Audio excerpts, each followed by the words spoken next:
Olá, muito boa tarde. Está entrando no ar o nosso Liberdade de Expressão deste sábado, hoje, dia 26 de julho de 2025. Muito obrigado pela companhia de vocês, assistindo aqui também pelo YouTube e ao vivo na nossa Líder FM em 107,5.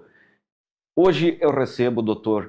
Glaucio Grando Galli, diretor técnico do Laboratório Pasteur que está completando 39 anos em 2025, uma referência nas análises clínicas da nossa região e do estado de Santa Catarina. Primeiramente, doutor, obrigado pela sua presença, para a gente bater um pouco, debater sobre saúde, falar sobre também o laboratório, né, nesses 39 anos. Obrigado.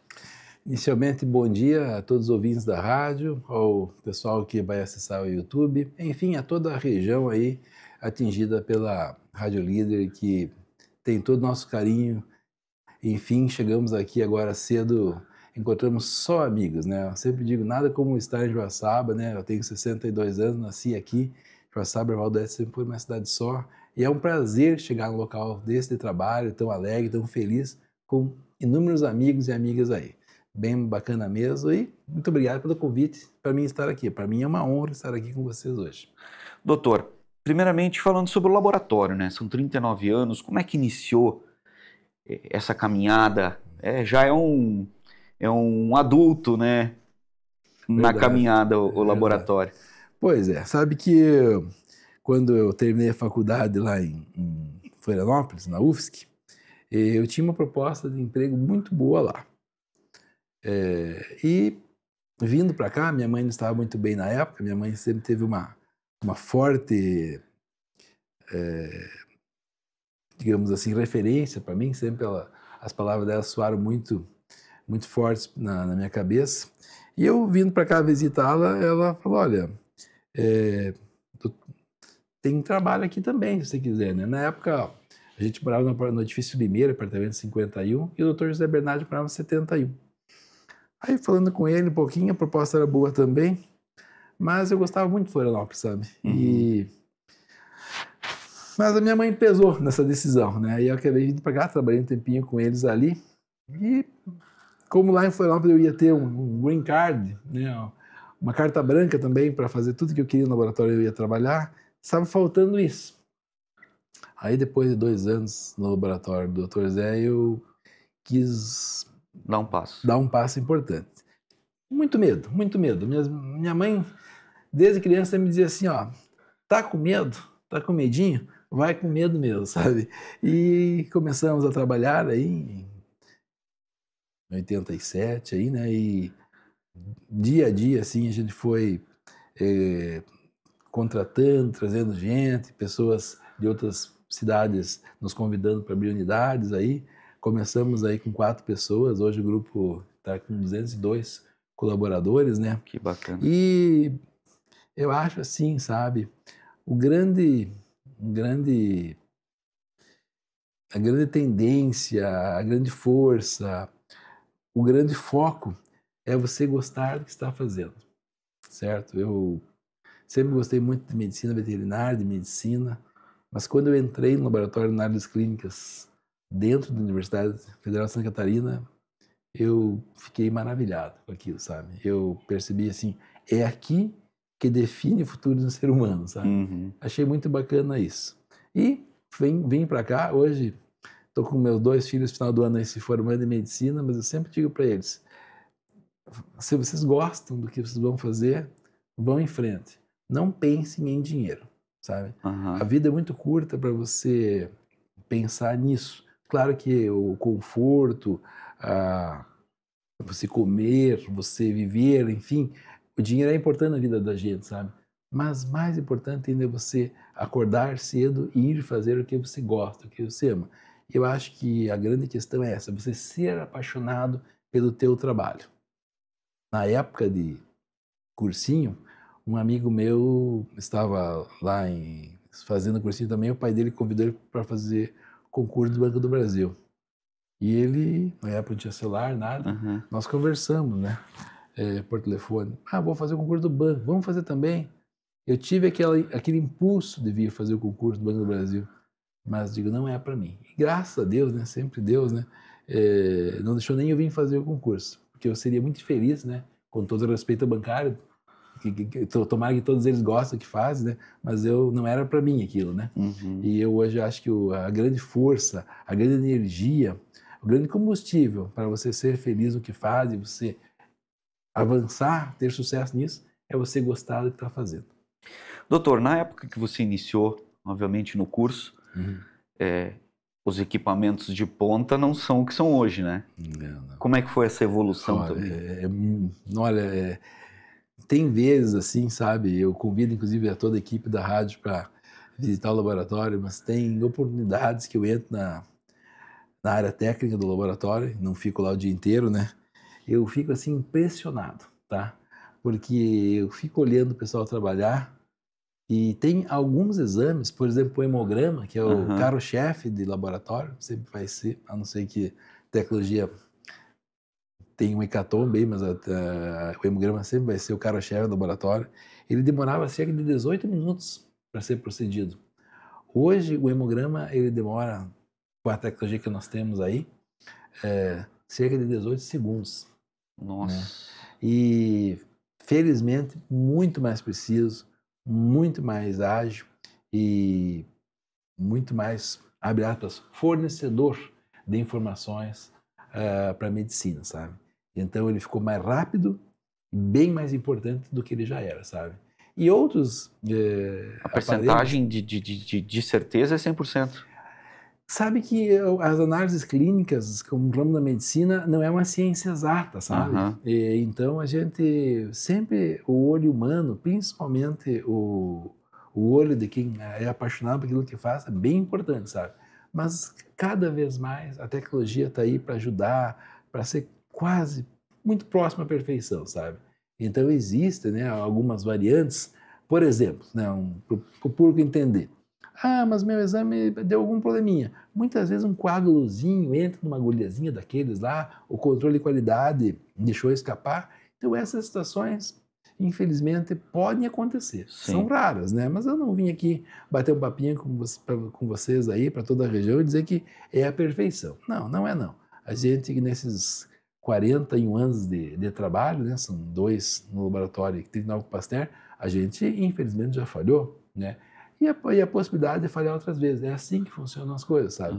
Só que a tecnologia que veio para nos ajudar, ela deixou isso cada vez mais distante, certo? Então, as mudanças são diárias. Se você fica um pouquinho afastado da tecnologia, da inovação, você perde rapidamente o fio da meada, sabe? Em 97 foi a primeira vez que eu fui a Paris.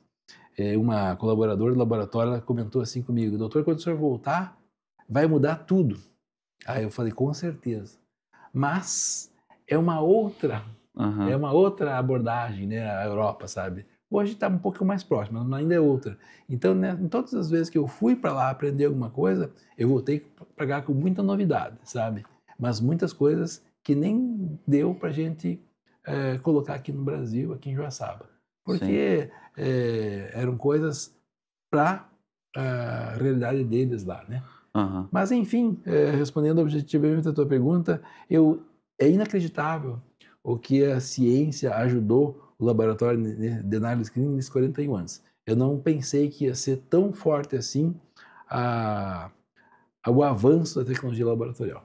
A inovação foi realmente muito importante. Eu mergulho muito disso, sabe? Do ser humano conseguir fazer tudo isso. Se Louis Pasteur estivesse vivo hoje, ele ficaria, eu acho que ele choraria com tanta coisa boa, com tanta inovação que tem aí, para a gente deixar a cura, a prevenção mais próximo do ser humano.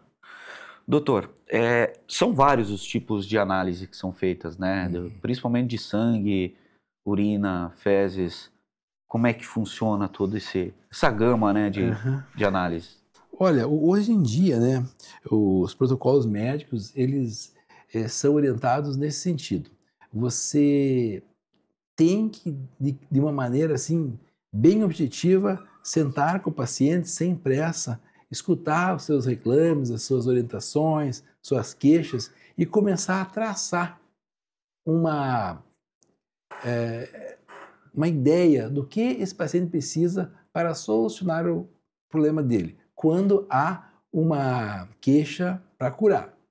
Se é uma prevenção, melhor ainda, você tem que fazer aí sim um combo de exames para você fazer com que esse paciente venha ao teu consultório médico e saia com os exames laboratoriais completos. Ou seja, como você leva o teu automóvel na oficina?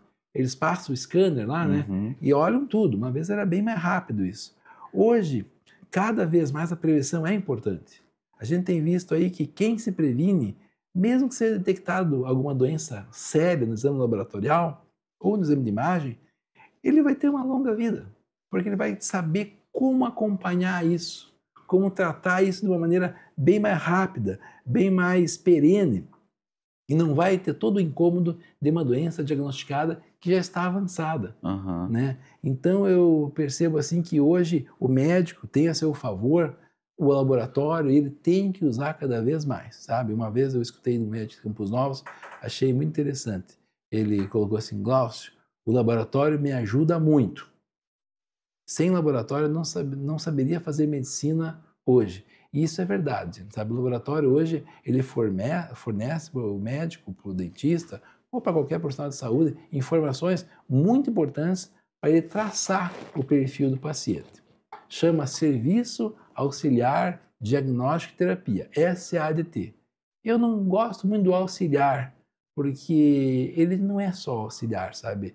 Ele, não sei qual termo seria o correto. Ele de fato mostra o que está. Mostra, ele deixa muito palpável para o médico como tratar o paciente se o médico olhar com carinho, com atenção, esses exames que o laboratório fornece. Mais uma vez falei médico, mas enfim, todo profissional de saúde que desejar ter informação sobre o paciente, ele vai correr imagem e laboratório, né? E vai ter aí, digamos, entre aspas, um raio-x completinho do paciente.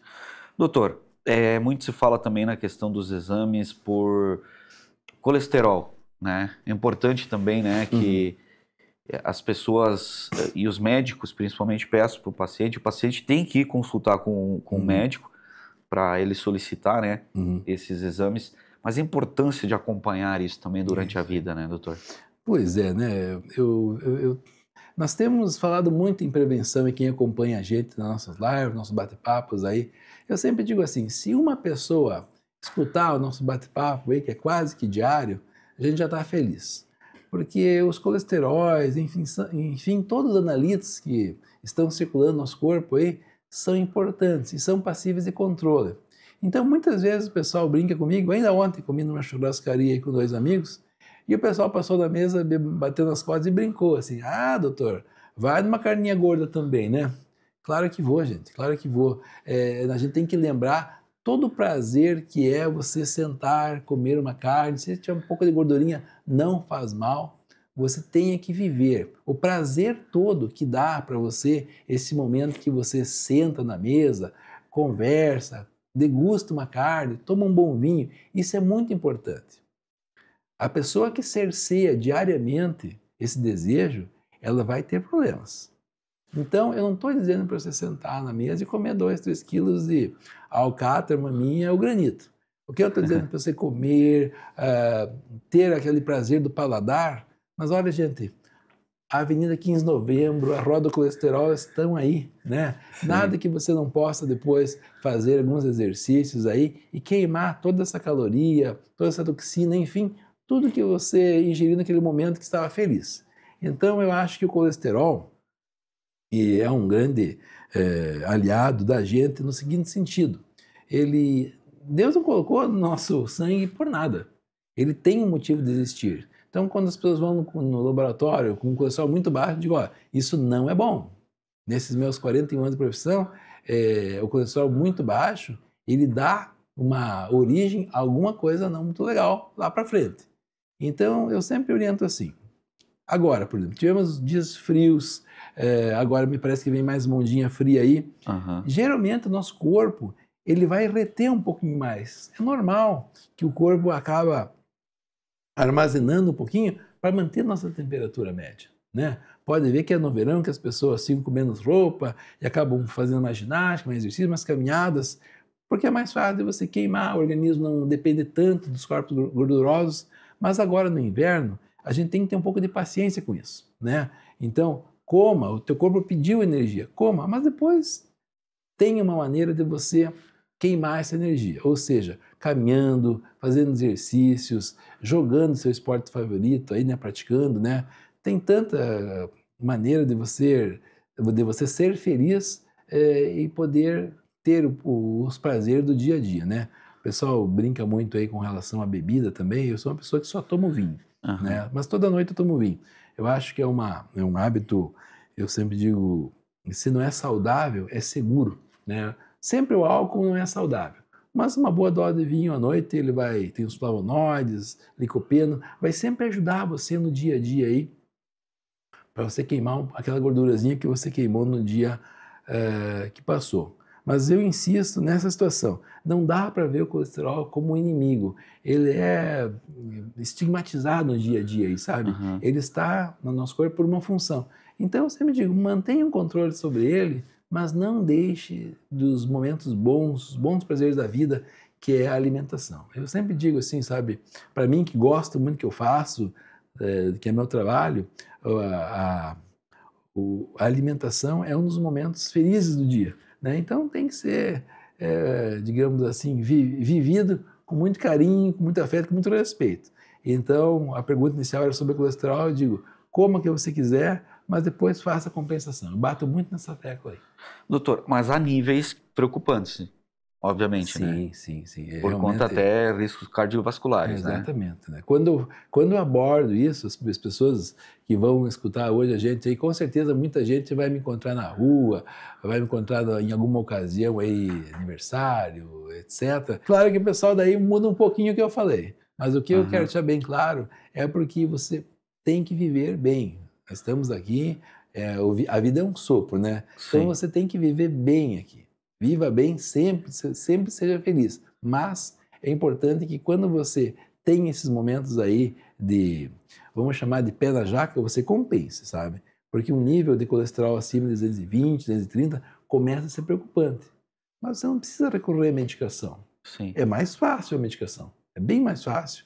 Mas recorra a uma esteira, uma boa caminhada, a um exercício, como eu falei antes, escolha teu esporte favorito, o tênis, a natação, o futebol, seja o que for aí, vai lá, dá uma boa suada, claro que sempre mensurado, né? O que precisa é a pessoa entender que tudo há uma compensação. Eu percebo que as pessoas que fazem muitas dietas forçadas não são felizes. Elas vão ao laboratório com uma cara desanimada, magoados. Gente, não é para isso não, né? A gente tem que mensurar. Eu gosto muito de uma palavra assim que não é minha essa palavra, né? Quando eu vi uma palestrante falar na Bahia, eu achei bem legal, nunca vou esquecer. É equilíbrio. Tudo é o equilíbrio, né? Se você consegue mensurar equilíbrio, tu consegue ter o colesterol em níveis bons, comendo o que você quer, se exercitando e vivendo bem. Doutor, outro inimigo da saúde também que o laboratório analisa é o diabetes, né? Sim. A glicemia, né? A glicemia, infelizmente, a gente tem assim um nível muito forte aqui na região, né? Nosso sul do país, em todos os aspectos, é uma região diferente, né? Sim. A gente é mais frio, né? É uma temperatura de clima não subtropical, mas temperado. E isso fez com que o imigrante italiano, alemão, até francês, tem em Joaçaba também, viessem para essa região do sul do Brasil, certo? Mas eles já vieram com aquela cultura, com aquele DNA de boa alimentação, né? O pessoal comia bem, se nutria de uma maneira forte para trabalhar na roça, para trabalhar no seu negócio, né? Que exigia muitas vezes força. E nós viemos com essa cultura de lá. Então a gente vem com esse DNAzinho aí de muita alimentação. Imagine, né? Há 2, 3 séculos atrás, se você falava em exercício, etc. Eles queimavam energia no trabalho. Já era muito bom. Imagina se não fosse um trabalho pesado, né? Mas mesmo assim, quando vieram para cá, trouxeram essas características no DNA, e hoje a gente tem aqui na região, muito em função da descendência ítalo-germânica, esse diabetes aí, sabe? Aham. Fazendo com que esse combo de diabetes, colesterol, né, ele venha muito forte aqui em função da nossa origem ítalo-germânica, né? É A gostar origem europeia. de um bom pão, Exatamente, de né? uma cuca, O carboidrato, né? isso, Exatamente. macarrão. O arroz, né? Todos esses alimentos aí, eles, desequilibrados na nossa dieta, eles vão virar doce do nosso sangue, né? E aí a gente acaba tendo uma produção enorme de açúcares que vão correr na nossa corrente sanguínea aí. O que precisa mesmo, sabe? Eu volto a dizer, é equilíbrio, sabe? Não deixe de comer nada que você gosta. Não deixe. Em todos os aspectos. Como que você gosta, sabe? Mas depois tem essa regrinha na tua vida, assim. Não, depois eu vou compensar isso aí. Vou dar minha corrida, vou fazer isso, fazer aquilo. Se você começar a só fazer o número um aí, né? Você só se alimentar, você vai fugindo de todas essas regras aí e, evidentemente, daí a doença vai vir. A diabetes, a hipertensão, etc, né? Aham. E tudo isso também colabora para a hipertensão, né? Com certeza, com certeza. Infelizmente, nós temos aqui no Brasil aí uns níveis de hipertensão arterial assim altíssimos, né?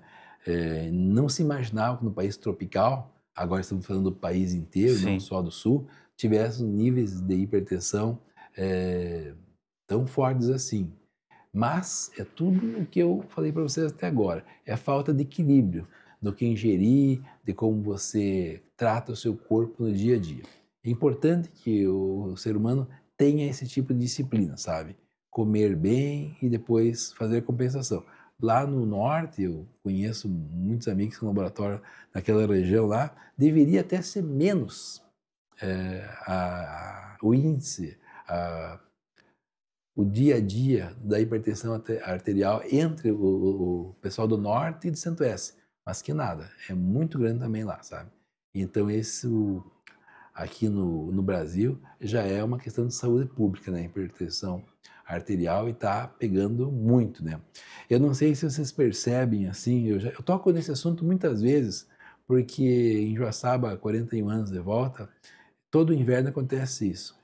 Quando a gente percebe essas variações bruscas de temperatura, frio, calor, chuva, aquece, o que as pessoas reclamam no laboratório? Glaucio, eu não sei, acordei com uma tontura, acordei com náuseas, cheguei até a ter um surto de vômito, alguma coisa não está legal. Essas diferenças de temperatura do dia a dia aí, quando há essa inversão térmica, elas influenciam muito na nossa pressão arterial. E quem não está com os níveis de colesterol, etc., e níveis bons, sofre ainda mais, certo? Então, fique atento a isso, né? Nesses dias que você sente esse tipo de situação, existe um remédio natural que eu nunca vi falar mal dele. É água. Sim. Água, gente. 1,5 litro de água, inverno, verão. No verão até um pouco mais, em função da sudorese. Mas a água é realmente a nossa grande aliada à saúde. Quando minha mãe, ela, infelizmente, ela faleceu já há uns 5 anos de AVC, 6, e uma médica do Rio Grande do Sul me perguntou, como é que é a gestão de água da tua mãe? Ah, é assim, assado. A partir daquele momento eu comecei a, entre aspas, forçar um pouquinho a mãe a tomar água, sabe? Tu precisa ver como mesmo vítima de AVC, ela melhorou bem o dia a dia dela, tá? É uma coisa tão do nosso lado, né? Então a gente tem que tomar água sempre e mesmo no inverno, que há uma diminuição de gestão de água, porque aqui é frio e tal, então não vou tomar água. E o pessoal me pergunta muitas vezes, pode ser outra coisa? Tem que ser água? Pode ser um suco de laranja, pode ser um suco de uva, pode ser um chá? Eu tenho uma resposta assim, ó, experimenta tomar banho com um desses líquidos que você citou, não vai dar certo, né? Então eu sempre digo assim que a água ela lava a gente por dentro, né? É o diluente universal. Então ela faz uma lavada geral aí no nosso sistema digestivo, etc., aí ela é muito importante. Por isso que Tem a questão da urina também, né, doutor? Que Urina. vocês analisam se a urina, ela... Uhum. Eu não sei como é que é os níveis de avaliação, é importante tomar água. Os níveis de avaliação da urina, mas quanto mais clarinha, melhor é que foi a ingestão de água da pessoa. Exatamente, exatamente. Né? Quanto mais claro, mais hidratado você está. Então é importante você observar isso também. Tocando nesse assunto, já vou aproveitar para abordar isso aí. Já que a gente está falando de saúde, sempre observe quando vai no banheiro. Número 1, número 2, é importantíssimo você observar urina e fezes, certo? Tanto a urina como o bolo fecal. Você observe como é que ele foi defecado, enfim, né? Para você ver como é que está a tua saúde digestiva. Isso é muito importante, sabe? As pessoas que observam isso no dia a dia evitam uma série de problemas futuros aí. Observar bolo fecal, observar a urina. A urina, como nós falamos, né? Quanto mais clarinha, melhor para você. Senão você está se hidratando bem. Mas isso é durante o dia, né, doutor? Durante o Até dia. porque você acorda, vai fazer aquela... pela manhã, aquela urina que você passou à noite, né? Teu corpo eliminando e... Aí ela já é mais escura naturalmente? Naturalmente, mas assim, se tu tomares água um pouquinho antes de dormir, não muito, né, para evitar que ela acordar de madrugada para urinar, ela também não vai ser tão escura. O que a gente não pode é ter o hábito de jantar à noite. Jantar à noite não vou dizer que é um veneno, mas não é bom para o organismo, sabe? Você tem que comer quando o teu organismo precisa de energia, ou seja, café da manhã e almoço. À noite você vai descansar, né? Você vai ter um momento de repouso. E quanto menos alimentação tu tiver no seu objetivo, melhor você vai dormir. Pode ver quando tu vai num casamento, um aniversário, aí chega em casa assim, você dorme, isso não vai ser uma noite legal. Muitas vezes você pensa que é em função da bebida, também é, Sim. mas muito em função do que você comeu demais e a digestibilidade deitado é horrível, né? O certo é se você de casamento ir a pé para casa fazer digestão, né? Mas, e daí também já curou porra, exatamente, né? Boa. Mas é que realmente, então, a noite não foi feita para isso. A noite você tem que fazer um pequeno lanchezinho aí, um suco, um sanduíchezinho, coisa bem leve, você vai dormir bem melhor, né? E a taurina também vai aceitar isso de uma maneira bacana, ou seja, a taurina não vai ficar tão pesada. É que nós temos também hábito, isso é um hábito que vem lá da nossa imigração ítalo-germânica, a gente tem um hábito que veio no DNA de chegar à noite e comer bem, sabe? Mas são coisas que nós temos que ir mudando, né? Faz anos que eu mudei isso já. Doutor, essa semana que passou, né? Domingo, faleceu a Preta Gil, filha do Gilberto Gil, de um câncer que ele pode... que liga ao que você falou, né? De olhar o bolo fecal. Exatamente. Muitas vezes já está o sinal ali de que algo está errado, né? Exato. E você pode buscar o tratamento cedo. Com certeza. Existe um exame chamado pesquisa de sangue oculto. Então, muitas vezes você olha o bolo fecal aí no vaso, você não percebe que tem sangue ali, etc., que ele não está, que está mais escuro. Muitas vezes, conforme que você comeu, o bolo fecal mais escuro, mais claro. Mas quando é muito escuro, existe mesmo que não tenha traços sanguíneos, ele chama atenção. Mas, mesmo assim, a pessoa pode ter um bolo fecal castanho claro, castanho médio, e ter problema digestivo, certo? Para isso existe um exame chamado PSO, pesquisa de sangue oculto nas fezes, sabe? Como o próprio nome diz, sangue oculto. Ou seja, você pensa que não tem, mas com o exame laboratorial ele vai detectar. Então esse exame, quando tu fores ao médico, você com mais de 30 anos, solicita ele, doutor, o senhor pediu o exame de fezes? Pedi. E o sangue oculto?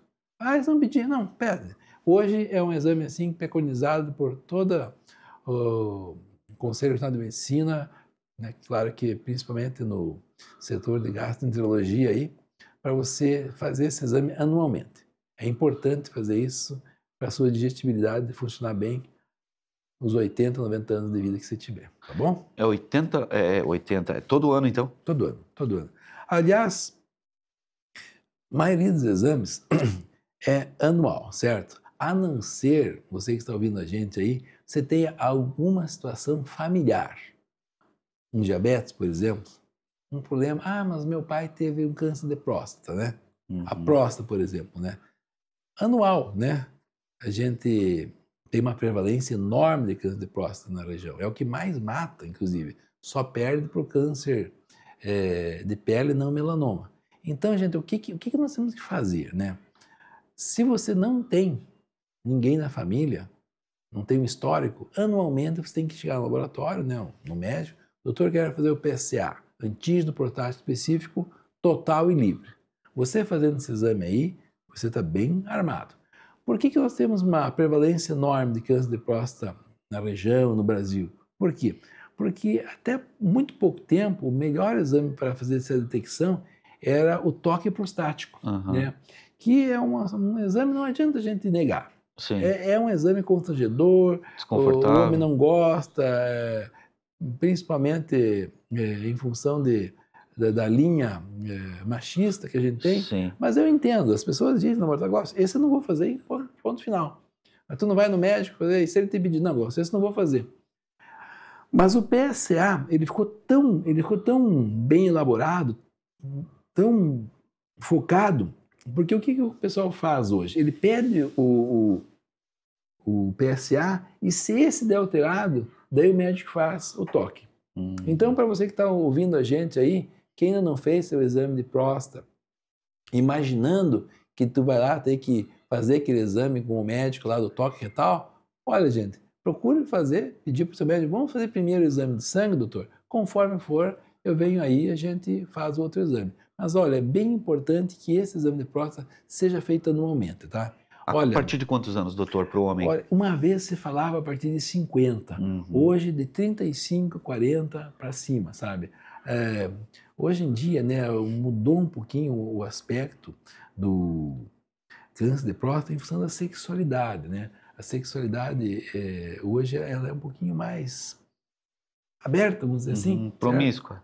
Não, eu não diria assim, sabe? Eu até acho que vulgarizou muito a questão sexual. Eu vejo que o sono, a alimentação, o sexo são fundamentais para o ser humano, sabe? Mas a sexualidade ficou um pouco mais livre e alguns cuidados deixaram de ser observados, certo? Então hoje, a partir dos 35 anos, você vai ao laboratório, faz o PSA total e livre. Que de repente alguma infecçãozinha, alguma DST que você adquiriu e não percebeu que adquiriu, contraiu uma cepa fraca ali, muitas vezes pode estar influenciando até no funcionamento da próstata. Então eu acho que com 35 anos para cima é uma boa data para você ir lá e solicitar para o seu médico, doutor, faz um PSA total, quero começar a ver como é que está a minha próstata. Mas já é importante, tá, gente? Olha, pode crer que a partir de 35 anos, em função das mudanças do dia a dia, da sexualidade do ser humano, tem que fazer também. Eu sempre digo isso, eu com todo respeito, eu acho que sexualidade é algo fundamental para o ser humano, como comer e dormir. Mas tudo tem que ser cuidado da maneira ideal, né, gente? Tem que ter os cuidados, tem que ser observados, para você realmente, nesses 3 fatores, sono, sexo e alimentação, fazer de uma maneira equilibrada também, tudo certinho. E há muito dentro da questão genética também, né? O avô teve, o pai teve, provavelmente você tem é uma incidência muito grande, né? Sabe que uma vez em Campinas eu escutei um médico falar assim numa palestra aí, olha, a fruta, ela cai sempre pertinho do pé, né? E isso todo mundo conhece. Mas ele falou assim, mas eu ganho nessa fruta rola. Ela não fica tão perto do pé, né? Ela vai para outro local. Então, claro que a probabilidade de você ter uma doença, seja qual for, ela tem que ser analisada seus antecedentes. Isso vem na tua carga genética, está impresso no teu DNA, certo? Mas não quer dizer que se você não tem nada nos antecedentes, você não vai ter, certo? Nós temos o meio ambiente, o tal do fenótipo, do genótipo. Então, de qualquer maneira, gente, é equilíbrio. Seja qual for a função, sexual, alimentação, sono, equilíbrio em tudo. Você vai ser mais feliz, você vai viver bem. Com certeza. Doutor, nós estamos no mês de julho e há uma campanha forte com relação às hepatites, né? Também é muito importante isso, as análises, os testes. Exatamente. Não, realmente, hepatite é algo assim que assusta muito, sabe? Eu ouço, eu ouvi essa semana aí na detecção de um paciente com HIV, sabe? Conversando com o médico e com o paciente, todos juntos aí, o médico ele falou assim para o paciente assim, olha, antes o HIV do que uma hepatite. Achei interessante, tá? Depois que o paciente foi, conversamos o médico e eu, tu acha mesmo isso? Ó, Glaucio, em função de tudo o que acontece num paciente com hepatite e de tudo o que acontece com o paciente HIV, hoje, 2025, preferível. Você consegue tratar esse paciente aí com bem menos sequelas. As hepatites já foram mortais, como foi o HIV, certo? Mas todo o tratamento que é necessário para ela deixa muita sequela. Não hoje, nem amanhã, mas daqui a um tempo. Tem muita coisa que você fez lá atrás que a conta vai vir lá na frente. Então, infelizmente, as hepatites B e C, que são aquelas transmitidas sexualmente, por agulhas, por materiais cirúrgicos contaminados, por tatuagens, né? Que não são bem administradas em termos de esterilização, né? Essas já foram muito mortais. Hoje elas são bem mais, eu gosto de usar o termo controladas, como HIV. Cura, não sei se eu deveria usar esse termo aí, mas elas são bem controladas. E infelizmente aí a gente tem muita hepatite. A hepatite já está a gente fala em A, B e C, está na J já, sabe? Tem muita hepatite aí. E a hepatite A, que é uma hepatite bem recorrente aqui nessa região, ela é aquela hepatite que você pode se contaminar com aparelhos cirúrgicos, agulhas, etc., mas também tu pode contraí-la tomando uma água, numa fonte, né? Até eu lembro você, sabe? Muito cuidado com fontes, vocês do interior, tá? Infelizmente, essa água, muitas vezes, você pensa que veio ali da tua fonte, do teu terreno, mas muitas vezes no subsolo ela já está ligada com uma outra fonte, né? E muitas vezes você vê aquela, não sei se existe o termo, mas eu vou usar aqui, a cristalinidade dela, né? Ou seja, uma água cristalina, nem sempre ela é uma água pura, tá? Os olhos não vê o que muitas vezes o que está ali, né? Então o pessoal faz muita análise de água, eu acho importante, mas mesmo com a análise de água, eu ainda considero assim, a melhor água que tem ainda é a da CIMAI, a tratada, certo? Infelizmente. Outrora não. Hoje, mesmo com todo o material que é colocado para deixar ela uma água potável, eu acho que é a água ideal para consumo, com tudo que tem acontecido hoje aí. Existem alguns locais no planeta que ainda tem uma água puríssima, sabe? Mas eu acho que a tratada é mais segura. Doutor, dentro dessa questão das hepatites, elas trazem problemas do fígado, né? Exato. As hepatites B e C, elas provocaram muitas mortes, né? E até hoje elas, mal tratadas, mal administradas, elas provocam a cirrose, né? Então a hepatite, estamos no mês do cuidado com elas, o grande pulo do gato, gente, da hepatite é você, como todas as outras doenças, é você fazer prevenção, certo? É você cuidar, é você fazer o exame. É quando tu fores ao médico, eu sempre digo, faça um check-up. Doutor, faça o exame de fígado aí, transaminase, bilirrubina, fosfatase alcalina. Se tu fizeres esses exames aí e der alguma alteraçãozinha, você já vai observar que você pode estar com hepatite, certo? As transaminases são enzimas, sobe e desce muito rapidamente. A bilirrubina já não tão facilmente assim. Mas com uma normalidade, o médico já pensa numa possível hepatite. Aí faz os exames complementares, certo? E tem diversas maneiras, né, de você, digamos, sentir as manifestações de hepatite, né? Você nem percebe, sabe? Que você olha no espelho todo dia, você não percebe que os anos estão passando, teu cabelo está branco, que a tua pele não é mais a mesma.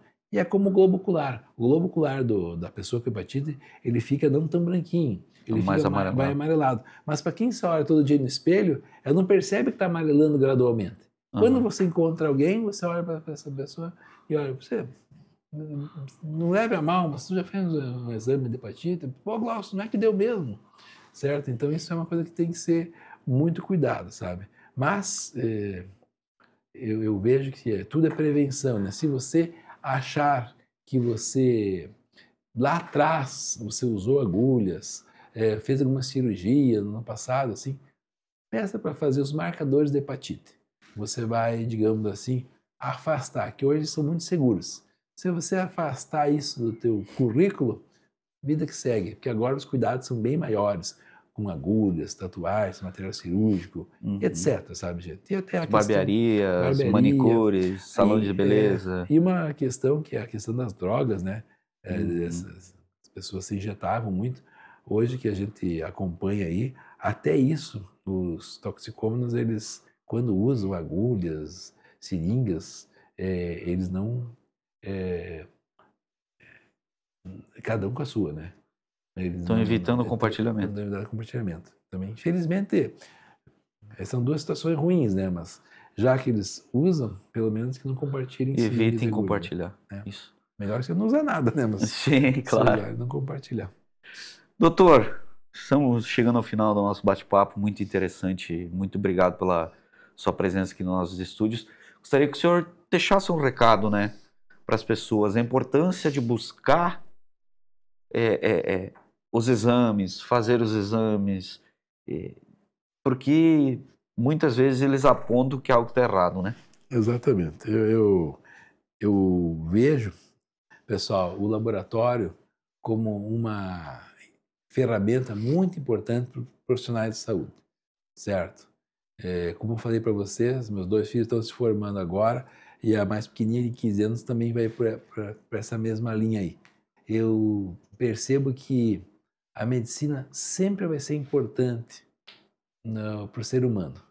E os diagnósticos por imagem laboratoriais também são muito importantes, certo, gente? Mas o que vale a pena mesmo é a prevenção, certo? O laboratório como prevenção. É essa questão que a primeira vez que eu fui a Paris, em 97, eu percebi. Lá, mais de 70% das pessoas iam no laboratório para se prevenir. Mais de 70%, quase 80%. E o que faltava ia para buscar cura. Infelizmente, aqui no Brasil é diferente. Mesmo aqui. Eu considero Santa Catarina uma ilha. E olha que eu conheço esse Brasilzão aí. Eu considero uma ilha. Mesmo assim, as pessoas ainda procuram muito laboratório para cura. E não deveria, né, gente? Tem que fazer o examezinho, ó. Por exemplo, mesmo teu aniversário, setembro. Setembro eu vou fazer meus exames laboratoriais para ver como é que eu estou. Eu tenho certeza que você que está nos ouvindo aí, muitas vezes tu cuida mais do teu carro do que você mesmo. Se tu abrir ali o manual de proprietário do teu carro, todas as revisões estão em ordem. Por quê? Porque você vai perder a garantia, né? É essa questão, gente, que a gente tem que fazer uma analogia. Você vai perder a garantia também, se você não fizer a tua revisão. E olha, gente, a vida não é um rascunho. Depois que uma dessas doenças ali nos acometem, aí é complicado. Olha, gente, eu somando os 4, 5 anos de faculdade, são 46 anos. Durante a faculdade eu praticamente vivi dentro do hospital universitário em Florianópolis, certo? Então eu vou falar em vamos falar em 45 anos, vamos dizer quase 50, né? Mas como eu acompanhei pessoas que souberam se prevenir e têm vidas muito bacanas, mesmo na terceira idade. E pessoas que não souberam se conduzir, ou seja, má alimentação, sem exercício, muita bebida, droga nem se fala, né? Não tem essa vida na terceira idade tão boa. Claro que de vez em quando o pessoal pega no pé, né, da gente, pô, o cara sempre bebeu e comeu tudo, tá melhor que eu. Essas coisas podem acontecer, existem exceções às regras, mas existe um padrão, né? Não dá para arriscar, né? Não dá para arriscar, né? E eu acho assim, olha, quando o pessoal me pergunta assim se eu gosto do que eu faço, eu já falei no começo da entrevista aí, eu gosto muito do que eu faço, procuro evoluir dia a dia, não só como profissional, mas principalmente como ser humano, certo? Eu vou deixar para vocês aí, se o seu Sandrão depois quiser postar aí, Lucas, um material sobre o único sobrevivente de um voo da Varig que caiu em Paris. Ele é o único sobrevivente desse voo, um brasileiro. Estava indo para Londres.